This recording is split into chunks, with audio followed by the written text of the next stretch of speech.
Welcome to the Tech Egg. Don't get scrambled. Enjoy the video. You start by confirming the keyboard is connected and powered, because toggling requires active input. Next, find the physical game mode control. Many Logitech boards use a dedicated switch or an FN plus F key combination.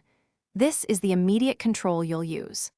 Once done, open Logitech GHUB or Options to verify the software-level game mode state so you can sync hardware and software changes. Make sure to keep the receiver in range and close other keyboard utilities that might override settings. You now disable game mode using the hardware control. Flip the switch or press the FN combination assigned to game mode. This immediately restores standard key functions like Windows. Watch the keyboard's LED or icon change as confirmation.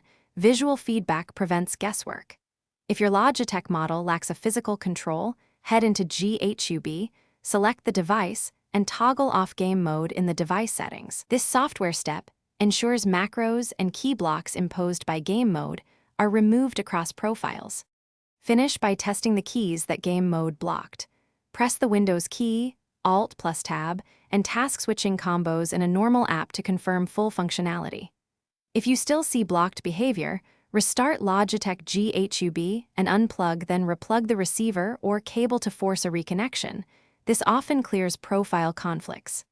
As a last resort, reset the keyboard's profile or update firmware via GHUB.